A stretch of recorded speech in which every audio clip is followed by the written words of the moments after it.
Amazing. We're live. Welcome everyone to the Ask Your Mentor Anything live series. It's been a long time that I haven't been broadcasting this kind of interviews, but I'm really glad to have here today Anja with me. Hello, Anja. Hi, how are you?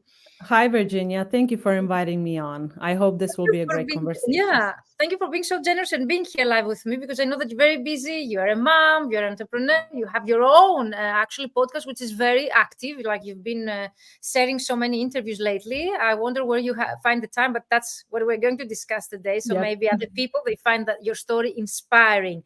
So the main ideas behind of these live sessions, because some people might not know them already, is to discuss with other people that they are entrepreneurs in the language industry to share their own story. So today, Anja is here to share with us her own story, how she started out as a translator in order to inspire new translators. And also if there are any scale up moments in her career, so as to, let's say, inspire other people they would like to scale up. And definitely the topic that you see here, which is also inspired by Anja. We're going to discuss about different marketing methods, and we're going to focus on podcasting because I think that's the one that Anja's is focusing on. So let's start by introducing you, Anja, to the people who are watching live. And guys, because I've seen that you've been getting online, let us know in the comments that you are here. Say hello. And also you can share with us where you are watching us from, because I'm always curious what are the countries that you are watching us from. So Anja, the stage is yours. Can you please let us know, for the people that don't know you, your background as a translator and in general? Yeah. Hi, everyone. My name is Anja. I need to say that I'm based in Croatia. I currently live in Zagreb. I'm an English and Italian-into-Croatian translator, and I mostly specialize in legal and marketing texts. I finished my university studies in Split, Croatia, and I started my career in 2018. I started working at a translation agency, and I've overall worked in 2 translation agencies before going out on my own. So I embarked on my solo journey in 2019, which is now like 5 years ago, which is impressive. And many things have changed along the way. Those experiences in translation agencies helped me mostly with administrative tasks and with client communication, project management. So I worked on some very important skills, and I wasn't aware of it until I went solo. So when I went solo, I worked with other translation agencies as a collaborator, and I also started working with some direct clients. We can talk more about that later. Yeah, And yeah. And I launched my podcast last year, which is also a story in and of itself. So let me know what you want to explore further. Okay, I would start with your story because you mentioned that you started out as an in-house translator. Is that correct? You had collaboration, let's say, as an in-house translator. Yeah, I was I did both translation and project management inside both of those translation agencies in and that Croatia was only for a year. for a year and a half total. You were Yeah. very fast in growing your business, or let's say your freelancing career. When you hear me, guys, talking about business, I'm also referring to freelancing career. I see ourselves even as businesses, even if we are solopreneurs.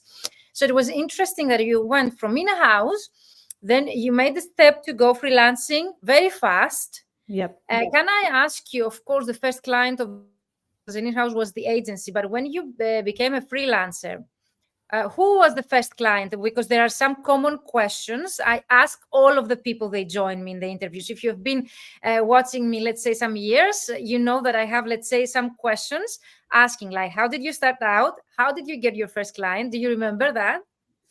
I vaguely remember my first clients, and they were mostly acquaintances or friends, people I knew before, because I have a lot of friends and acquaintances working at different industries, and we realized we had some common points. I could help them with translations; they could help me with something else, maybe legal advice or something similar. So my first clients were actually people I already knew. I think many of us start out this way. Yeah, usually the most common, because that was the topic of my, I see your the questions of the people in the chat and the comments. Thank you guys for joining us from Serbia. Hello, Natasha. Hello, Ileana from Italy. Hello, everyone. Let us know where you are watching us from. The most common, let's say, or most efficient client acquisition strategy based on my MBA thesis survey that I did run was referrals and word of mouth. So I think that was also your own case scenario. Amazing. And the next most common question I get asked, because those questions, Anja, are asked by mentees. So I have gathered the most common questions I get from people that they would like to become mentees or to get mentorship. So the next question is, if you remember any scale-up moment, maybe also the fact that you mentioned that you went from in-house to freelancer, that's also a scale-up moment. But maybe you have also a scale-up moment, how I consider or describe a scale-up moment in my opinion. So for example, in my case, a scale-up moment was the first time that I was able to make, let's say, a 5-figure project. That was huge because it was a very fast income that I was able to reinvest in my business, and it really helped me to grow. Other people, they might consider a very big client. For other people, might be whatever. So do you remember any such moment, let's say, that you were able to grow fast? Yeah, I think I have kind of a different perspective. I hope you don't mind. When it comes to scaling up, I think of some moments in which I was able to do something something that was inconceivable to me in the past. For example, investing in courses. For instance, 100 or 200 euros was inconceivable to me like 4 or 5 years ago, and now it's a common thing I do. It's something I do on a regular basis, and it's a business expense I'm definitely willing to bear. And secondly, I think another interesting point when it comes to scaling up, saying no to projects that don't interest me anymore, or that don't fill me up, or that I'm not good at. So specializing is a sort of a scaling up moment for me. So when I started, the first one that you mentioned, to sum up, the first one was reinvesting in your business. What was reinvesting, the first one? yeah, and being able to invest more than I used to before. And the second was actually the second was specialization. Accepting projects that you didn't like. So that's really helpful. So you didn't describe a specific moment, but you described something that is really helpful to people that might be listening to us right now. And also Ileana, she says, also for me. So maybe also Ileana, she feels you. She says something extraordinary that becomes daily routine. Exactly. Yeah. So for me, reinvesting is really important. I think that's something definitely most of the translators, they really, let's say, somehow hesitate to make the move and to reinvest. But definitely where you put your energy and your money really gives you back, as long as you do that strategically. Let's say you have an end purpose in your mind. And definitely, I think many people will find that helpful, so as to, let's say, change something in their career. So let us know, guys, do you have any scale-up moments yourself, like Ileana, Natasha, someone of you all that you are listening to us? I see more than 20 people live here with us. Amazing. So would you like to share with us any, let's say, tip or any scale-up moment that you have lived? So the first one for me was the moment that I earned in one project the income that I was earning, let's say, in 3 months. So that was huge for me, the first moment that it happened.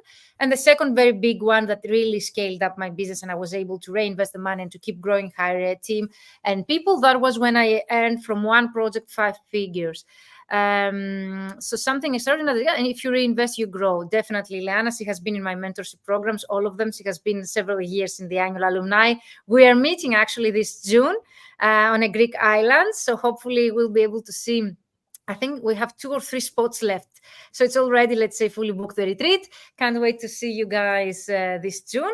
So amazing. Let's continue with the next very common question I get asked. If you have any preferred client acquisition strategy, or any client acquisition strategy that you feel that's most efficient for you, apart from referrals or word of mouth, which, okay, that's the most common one that we have. That's normal.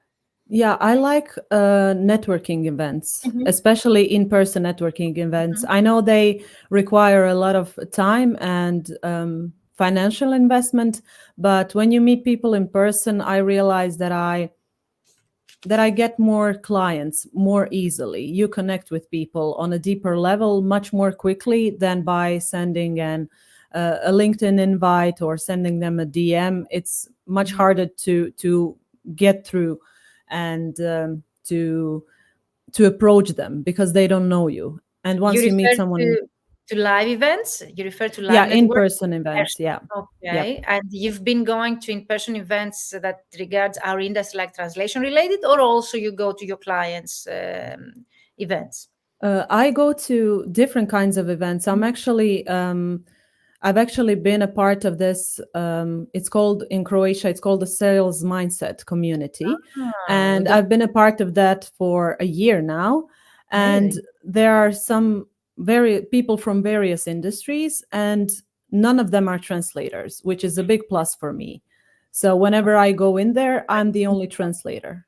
So you can find any such, let's say, initiatives in your own country, and maybe you can become a part so as to network with other professionals in other industries. That's really clever. I think many people that are watching us, they are using same, let's say, kind of approach to networking. And statistically, it's the third, let's say, most efficient method after referrals and word of mouth that most colleagues, they mention they use, let's say, that it brings to them most of their income.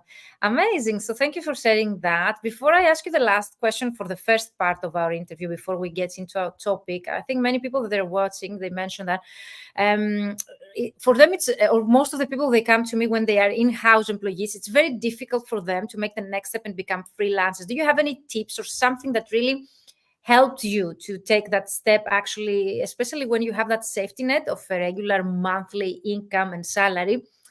It's very difficult to make the decision to go. And I know that firsthand because I have been in such a situation. I was an employee for many years, not only 1 year. Maybe in 1 year, maybe it's easier, but I was for 5 years to 6 when I left my in-house position to become a freelancer. Do you have any tips or something as an advice you would like to share? Well, while I used to work at those two translation agencies, actually from day one, I started contacting different translation agencies to work as their external collaborator. So they used to outsource me, and I worked on their projects after my full-time job. So after 4 or 5 p.m. for a couple of hours. So this is how I actually established my network of clients, both direct clients and agency clients. It was a small network, but it was something that served as a good starting point. So when I left my full-time job, I knew I would be able to sustain myself for at least some period of time, and I would be motivated to grow my network even further once I go solo. I hope that helps. That's a great topic, like to start behind the scenes, maybe building a network for potential clients. That's what we do also in the mentoring program for people they join and they cannot go after the clients publicly. What we do for them is to create a client acquisition strategy working behind the scenes, like contacting privately their clients or building a network, as you mentioned, without, of course, publicly sharing that if they have an employer. And then they're starting getting some projects. They become familiar with implementing a client acquisition strategy because that's the most difficult, the marketing there. And then when they see positive results, they feel, I think, some kind safer or more safe to actually leave their current position, go after their dreams, given that, of course, pursuing a freelancing career is your dream. Okay. Exactly. It's something really personal for each of us. For me, sky's the limit when you become a freelancer. The freedom that I have enjoyed, let's say, so far in my life cannot be compared. So, for example, right now I'm here with you, or you were able to get in podcasting yourself.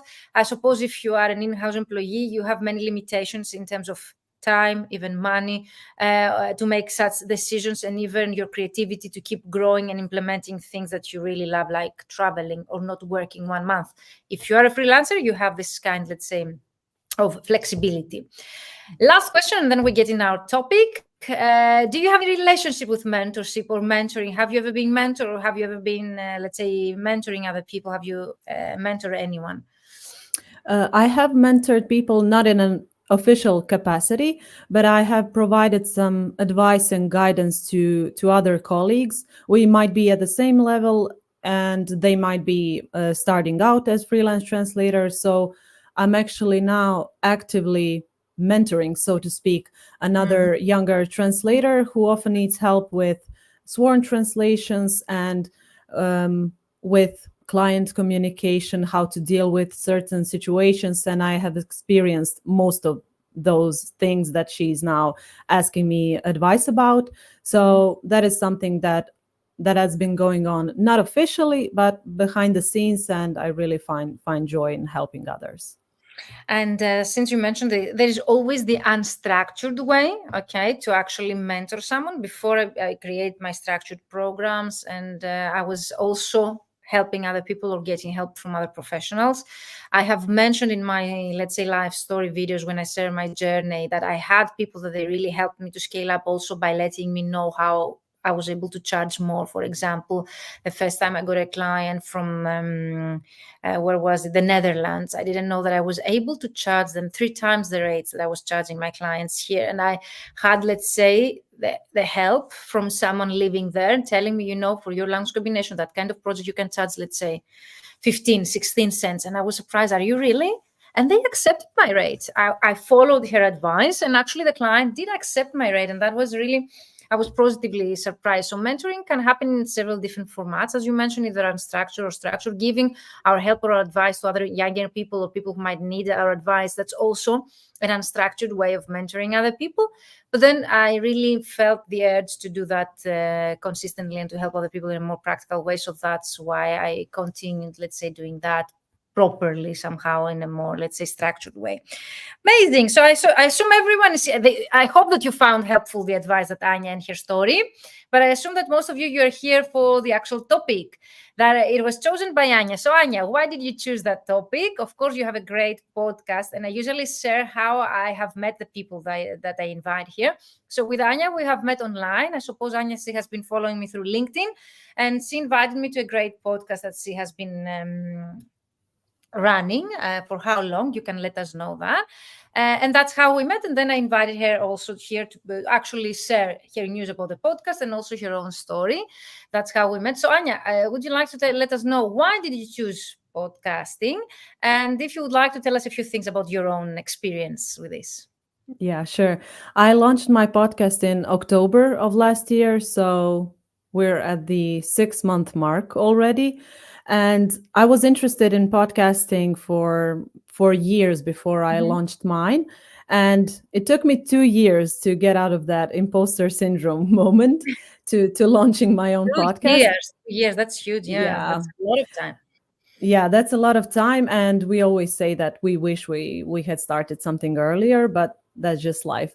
So I always wanted to interview people and share my thoughts and experiences and ideas with others for free, because that's the way I've been acquiring content for years myself. So I believe that each of us has a voice and a unique standpoint, and that we can contribute to this educational space in our own unique way. So as I said, it took me 2 years, but I was actually going through ideas and potential guests for many months before I launched my podcast. And at first, I need to admit that I made a mistake by naming it the way I named it. Its first name was Found in Translation, which seemed kind of quirky and clever. But then I quickly realized that it was not aimed at translators only. I was interested in business topics in general. I wanted to cover a lot of different business topics, and I didn't want to focus only on translator-related topics and conversations. So I actually rebranded it this month. This month, because when we had our interview last month, it was the same. Yeah, it was. Okay. So I decided to do it quickly, to react quickly, because if I went on with the old name, I wouldn't be able to get the idea across. I would have to explain to my listeners and my guests, it's aimed actually at all freelancers and not only at translators. So I renamed it and changed the entire branding. So it's now called it's now called a Freelance Business Unlocked. A Freelance Business Unlocked. Okay, I like that. If I was your mentor, I wouldn't allow you to do this. I would prefer to have the found translation, even if you would be able to have other freelancers as well, because it's more catchy. But I see your point, definitely. And I've seen the guests, and that is aligned with what you've been doing. So it's Freelance Business Unlocked. Is that correct? Unlocked, yeah.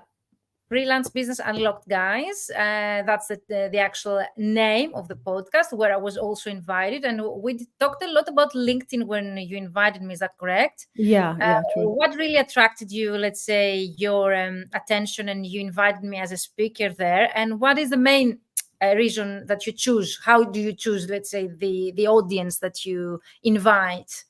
Well, this is really interesting because you can't invite someone in general, as a rule, you can't invite someone who is not visible. So I actually invite people whom I can see online, who are present online in any capacity.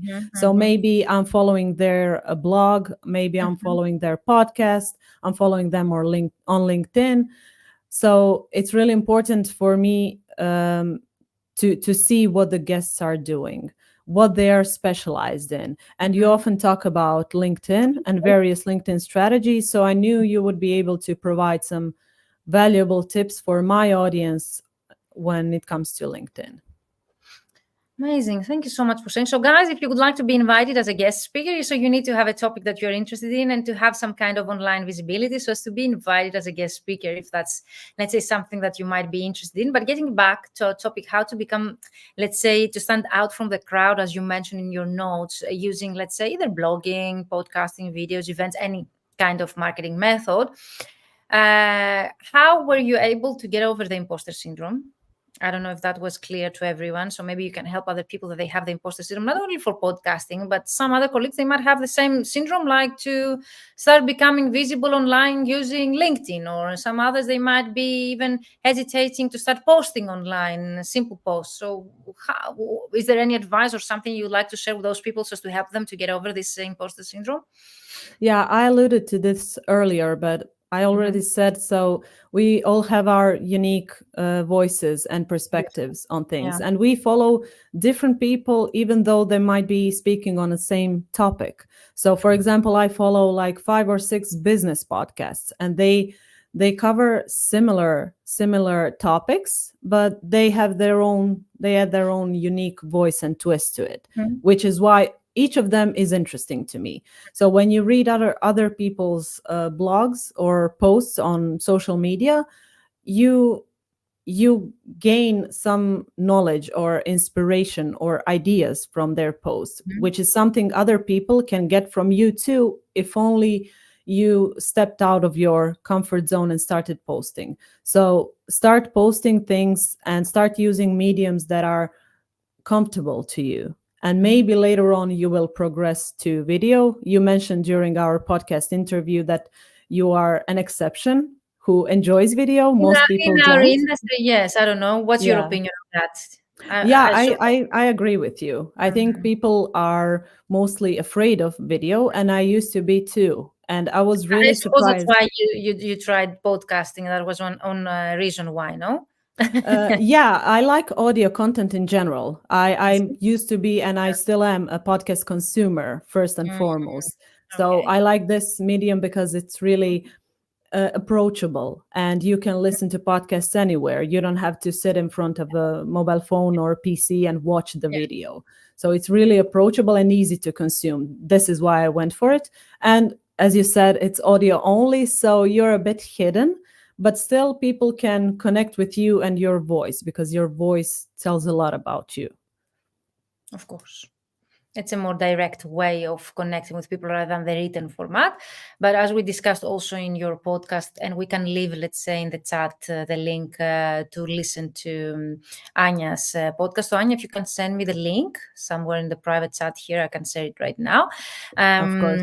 You can go and visit Anja's podcast channel in general, but also if you can share also our, let's say, ours, I can share also our discussion there, so people, they can get an idea of what we're talking about. I explained how for me it was easier to go for videos, whereas other people, they prefer blogging. So I think what Anja was trying to share with you here, if the reason for you that's holding you back is the fact that you think that there are so many other people better than you covering a topic, there is always a need for your own perspective. So I think if you have that kind of secondary thought that is holding you back, or mindset block, then definitely thinking that you're going, let's say, to produce your own ideas, or maybe the same topic can be covered in a different perspective of yours, then definitely people, they will be there out there, let's say, listening to you, reading to you, depending on what is going to be the method. So I'm sharing in the chat, this is our interview. And also, I just want to share one more thing. Not every person is for everyone. So even though 10 people might cover the same topic, you might be only interested in hearing from one or two of them. So you might be one of those people for others. And it's the same with any kind of service. Like there's so many different consultants, mentors, or translators out there. People are our clients. They choose us for a reason. People that they work with me, they tell me, Virginia, I like your energy. I assume not everyone likes me, okay? Not everyone likes, let's say, the fact that whatever, I'm not native speaker or whatever might be the reason. But there are people that they really like that. And that's, let's say, our audience to whatever we've been doing or to whatever that we're offering out there and we're exposing ourselves to it. So we answered how you started podcast. We answered the question how you were able to overcome imposter syndrome. Yeah, and I have another thing to share, if please. You don't mind. Yeah, when it comes to imposter syndrome, I have a lot of thoughts.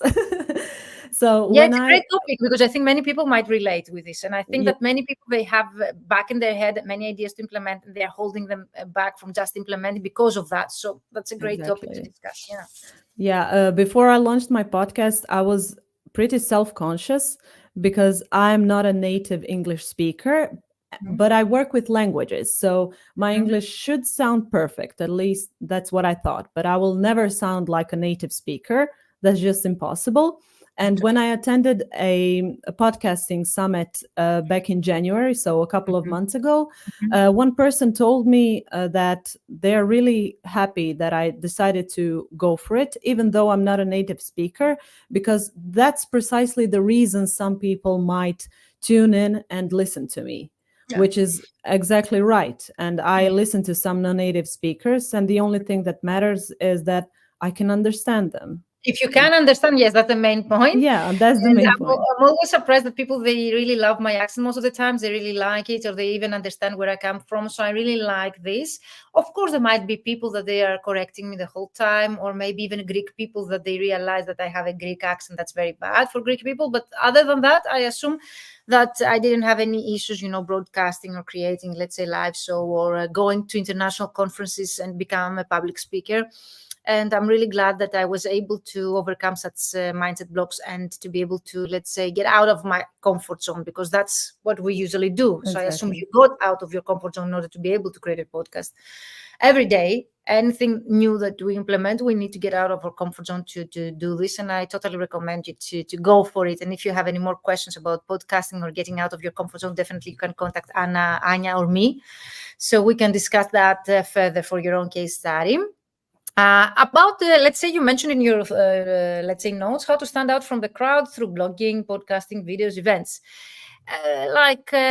Indirectly, you mentioned, let's say, podcasting and why did you choose? You prefer the audio. But is there anything else you would like to answer? If I ask you why podcasting? Why podcast? Why not blogging? Yes. Why not videos? Why not whatever? Why? There are some selfish and some generous reasons. What do you want me to start with first? Whatever you prefer. Okay, so the selfish reason is I wanted to get access to people who would, in other case, decline my invitation. So, those pick my brain sessions, let's get some lunch, let's grab some coffee. When you have a platform, when you have a marketing platform such as a podcast, and when you invite people to chat with you on an interview, most of them will say yes, because it benefits them, it benefits me, and it benefits my audience.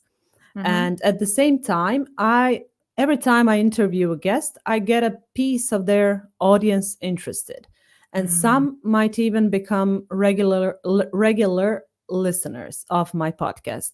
That's so the interview style, because you could have let's say, podcast, but without interviews. Is that correct? Exactly. Yes, for sure. And I definitely plan on recording some solo episodes in the future. Exactly. But why podcast in comparison to other ways of marketing your services, or maybe using marketing in general? You mentioned like blogging, you mentioned videos, you mentioned events. Yeah, of course you can implement at the same time other methods, but I assume the one that you would really like to be your own was podcast.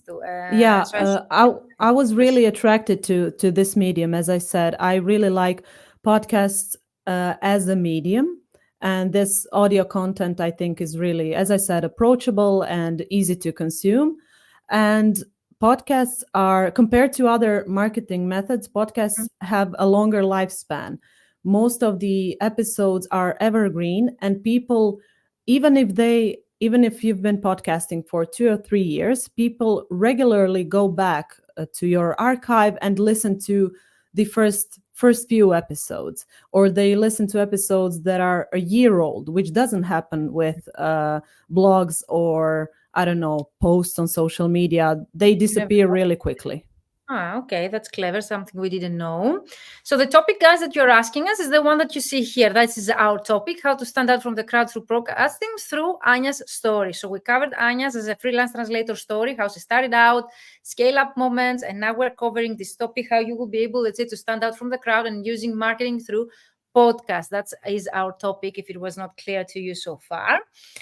And so you mentioned how you started podcasting, is that correct? And get rid of the imposter syndrome and how to stand out from the crowd. Any other tips that you would like to share for like helping other people that they would like to stand out? Is there anything else you would like to share?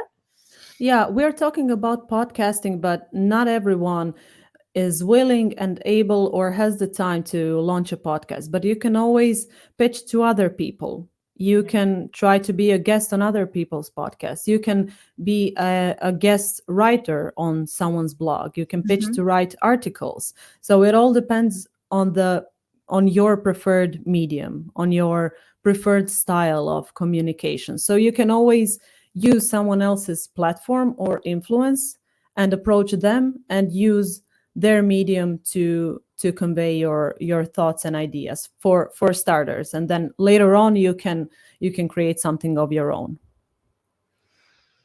Amazing. So that's, I think, also really helpful. For me, it's about choosing the original content that you would like to become known about. If you are seriously creating a marketing strategy for your business, if you are seriously seeing, let's say, using marketing to become visible in front of your potential clients, start getting leads through this. I assume that all of them, like either blogging, podcasting, videos, or social media in general, like we call it social selling, all of them, they have benefits. It's about choosing the one that fits your personality and something that you feel that you can be consistent with this, because it's not about being perfect. I think consistency is more important than actually sharing something that is perfect. And usually perfectionism is what is keeping us behind from taking action. So let us know, guys, if you have any more questions about podcasting with Anja, since we have a professional podcaster here. If you have any technical information that you would like to know, or something technical that you would like, let's say, Anja, to share with you, any kind of challenges or difficulties that she might have encountered and she would like to share with you. But the last question, you mentioned something about accountability buddy. And you mentioned that it can help you increase your chances of being consistent with our marketing efforts. So I assume that is something that you've been having, let's say, in your marketing efforts. You have an accountability buddy, let's say, to help you to be consistent. Is that correct? Right. This is another topic I really love talking about. And actually, my accountability buddy is from Italy, Chiara Vecchi. And we are going to be presenting on this topic in a few weeks at the BP conference in Spain. So I have a lot of thoughts about this one, and we are really both enthusiastic about the accountability buddy system, because we met online by chance. It happened completely spontaneously, and she suggested, translator? Yeah, she is. And we met online, and she suggested that, she asked me if I would be willing to keep her updated on my marketing efforts, and she would do the same. So we started emailing each other every Friday, so on a weekly basis. I have heard that somewhere before. I don't know if you were again that you told me that, but it's Yeah, something maybe. someone else, or maybe your buddy, someone else has told me something similar. Yeah, and we've been consistent for over 3 years. So we started in February of 2021, which is Also, I think very impressive. Very long, and Yeah. you kept that up to now. Amazing. Yeah. And we only take weeks off when we're on vacation. That's it. So And only how for does 4 this weeks practically a help year. you with your own, let's say, activities? It How helps this, me because uh, with your consistency? throughout the entire week, I think of Chiara and I think, oh, this will be interesting. I need to do this. Or I sometimes think I need to step out of my comfort zone and report back to Chiara. I will tell her what I've been doing this week. So I sometimes do things that I wouldn't normally do because I have someone on the other side cheering on me and inspiring me to do better. And this is what I do for her as well. So each week we have around, I don't know, 10, 15, 20, depends on the week, updates on what we've done marketing wise that week. Cool. I also recommend accountability partners in my annual alumni because we need enough time, as you mentioned, to have this kind of relationship to see some results. I believe a lot in accountability is one of the benefits that I provide in the mentoring program because I believe that it helps you to become consistent and also to overcome any secondary mindset blocks. I have had also accountability partners from the coaching programs. I have participated as a coachee because I always have a coach. I've been mentioning that apart from being a coach to others. So thank you for being here. I promised you 40 minutes, so we're closing. I don't know if there's anything else you would like to share with the people who are listening to us. We shared the Spotify channel, so guys, you can go and find Anja. It used to be Found Translation, but right now you can find it Freelance Business Unlocked. That's the topic. And Anja, she has been inviting freelancers and business owners, and she's been discussing business-related topics through your podcast. I was also there invited, so you can also find out my interview where we discussed mostly about LinkedIn, I suppose, that correct, and marketing. And I don't know, is there anything else, Anja, you would like to add something? Yeah, I would like to just emphasize this point you said about progress, not perfection. So I launched my podcast, and 6 months in, I changed the title and the entire brand. So I'm not sad I started 6 months ago, and I'm glad I got started. And then along the way, I realized what can be improved, and that's it. And that's the reality. That's how the things are going also with the business. If you would like to start freelancing and you do not know the name of your company or your brand, it's okay. You can start with something and you can change that along the way. So it doesn't have to be perfect. Start before you are ready. I think I had a mentoring session with my mentee earlier and we had this discussion. So I told her, start before you are ready, because she told me I want to have everything ready before I connect my clients, to have my portfolio, to have my LinkedIn. Start now, because as Anja mentioned earlier, you always regret the fact that you didn't start earlier, at least in my occasion. And I think also Anja mentioned that. So don't wait to be ready to start. Start before you are ready, because if you're waiting to be ready, you will be waiting forever. And definitely, as my professor in my MBA used to tell me, it's better done than perfect. So it's better to get out there, even if it's not the perfect, let's say, title of your podcast or whatever. But Anja, she has been revamping, she has been making changes, and that's okay. That's life. That's business. Thank you so much, everyone, for being here. Liana, Natasha, was the rest of the people that you asked question. If you have more questions or if you're watching the replay, use the hashtag replay in the comments and let me know that you're watching. You can tag me or Anja. Anja is also a member of the Mentoring for Translators group, so you can tag her underneath the video and you can ask us anything related to this topic. Last question and we close that. Do you have any practical results, Anja, marketing your services indirectly through podcasting? I suppose you do podcasting because your passion is something that you're really interested in. You really enjoy doing that, because you mentioned also in your I think bio, and I think that's also really interesting, that you have a 2-year-old daughter and you also enjoy traveling for both business and pleasure, and you mentioned also cross stitching. So you are, let's say, implementing too many things at the same time. So if you're not happy what you're doing, so it's very difficult to be able to integrate in such a tight schedule many things if you don't like them. So apart from enjoying that, I suppose, do you have any results, something you would like to share? Not numbers or confidential information, but something that might people find inspirational, like as a result?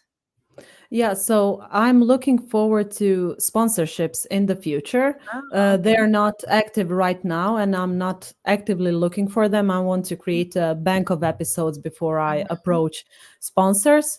mhm. So that's my plan for a specific result in terms of podcasting. But I can mention that with every guest, I meet another two or three people in their industry, and I create new connections and new contacts, and I can, for example, message my guests directly and get information or get access to new people who haven't heard of me before. But there's You this. expand your network. So you mentioned you're Yeah, expanding your network that way. You learn new things.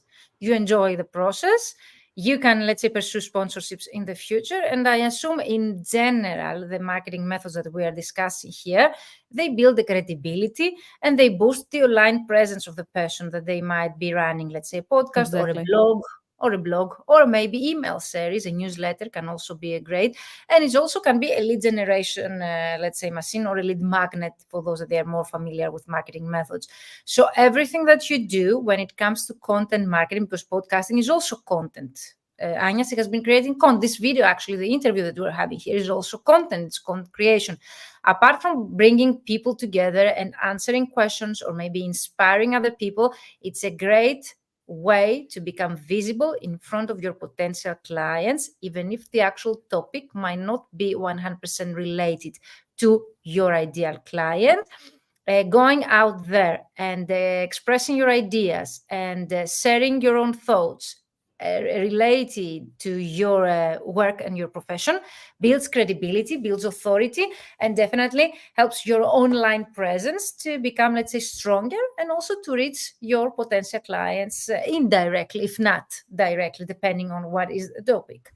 Always a topic related to our audience, our ideal client, is easier to get clients, but also a indirectly related topic to our clients, but is related to our, let's say, expertise, can also bring credibility and also builds our online presence, let's say, as the go-to expert in our field. So that was it for today. Exactly. Let me know, guys, if you have any questions. Thank you, Anja, for being here with us. Is there Thank anything you. else you would like to add before we close? Well, there are a lot of things I want to share with your audience, but I think we covered most of the things. And I would love to invite your listeners to drop me a message if they have any Mhm. more questions related to podcasting, because it's impossible to cover it all in such a short amount of time. Yeah, but definitely, if you have had something in your mind, we have time. So I would be glad to add anything if you had initially in your head that you would like to share with Okay, sure. I will share the thing that people are most concerned with when it us. comes to content creation. Mhm, It's mhm. how do I find the time? So when it comes to my content Great. creation schedule, Mhm. I would love to share with people that I record episodes in advance. So for example, I now have episodes ready until Mhm. the end of May. Wow, but So that I am also takes ready. time. But that also takes time to have Yeah, ready-made the it content. does, but I sometimes I can do two interviews in one day. If I Uh-huh. have slower periods of work, Mhm. then I try to schedule everything so that I cover my work, I follow my deadlines, and I respect my interviewees' schedule as well. So Mhm. I try to book interviews 1 or 2 weeks in advance, and then I sometimes put, as I said, two of them in one day, and that's 2 weeks worth of podcast episodes. So when Wow. you do more of those, I recently, a couple of months ago, I had 2 months of podcast episodes ready. So whatever Four, happens, 8 in total. It's one per eight week. in total, exactly. Yeah, yeah. So And it you depends on find the the season. speakers spontaneously, or do you have any sources of speakers that is easier for you to find them and book them in advance? I mostly find them through LinkedIn, and Okay. on inside LinkedIn DMs, we agree on a certain time slot. You That's it. like we It's did. really Fine. simple. That was in our case as well. Exactly. I think that was really practical what you mentioned. Many people who might be considering starting any kind of, let's say, marketing method, that they have that question. Usually, the most common, let's say, also objection I get from people that they would like to join my program. They tell me I don't have the time. And let's say my most common reaction to this is, and that's the reality, I suppose. We create time for the things that we have. I suppose you being a mom and having a child and a translation business at the same time, traveling or attending events, is very difficult to integrate a podcast. But we find the times for the things that we really like and we believe in them. And also when we do things strategically, like you mentioned, is something that I teach in my mentoring program, especially the last session of the Ultimate LinkedIn Prospecting System that starts in June, and you can find that out here, is about content creation. So I always recommend, apart from creating the strategy, to pre-schedule. So you need to have 1 or 2 months ahead content created. And I teach also how to find the content, the ideas, how to create the topics and the titles, and then how to use AI or other tools to be able to create the actual written content. And I also teach scheduling tools. Okay. So you can have, let's say, scheduling tools to pre-schedule that. So you don't need to be every day on LinkedIn or every day or any platform to create content, like Anja mentioned practically. So you can watch the recording if you miss it. Anja, she explains how she creates beforehand the actual content, and she assumes you schedule it, Anja. Is that correct? Yes, I schedule it. So we have Natasha here. She says she would love to be part of your podcast one day, as you also cover similar languages. So Natasha is a member of the Mentoring for Translator group. So maybe, Anja, you can find her in the comments area of our video there, and you can connect with each we'll other. connect for sure. And if you have more questions, I have here the Ultimate LinkedIn Prospecting System questions. You can book a free call with me, or you can send me a direct message. And also we discussed in the interview that I said with Anja about the retreat. Anja asked me some very clever questions about using retreats in such a way. I initially created the actual retreat for personal reasons, to get to know in person my mentees that they were trusting me for so many years. But I didn't believe that it's going to happen again and again. So it's the second in a row year that we are doing that, and it's already pre-booked. Half of the spots have been taken. If you would like, the early bird ends at the end of this month, and it's the link that you see here, vmentoring.com/retreat. That was it for me. Thank you so much, Anja. That was really helpful, I think, the advice that you said. And I suppose, guys, that you, as Anja said, a lot of value to you. Let us know your comments, your insights, if you have any feedback to give us or any questions for us. And if you're watching the replay, again, #replay and tag us. And of course, you can find Anja on LinkedIn with the name Anja Lordanić Mustać. Is that correct? I'm sorry for... Yeah, you're close enough. You can pronounce that? Yeah, Anja Lordanić Mustać. Okay, it's Mustać. It's not K. Okay. Yeah. Perfect. Thank you, everyone, for staying that long here with us. If you have any more questions, you can use the comments, and myself and Anja will be there to answer them in written. Thank you, Anja, once again. We close the live. You stay here with me. Thank you, guys. See you in our group. Bye-bye for now. Thank you. See you.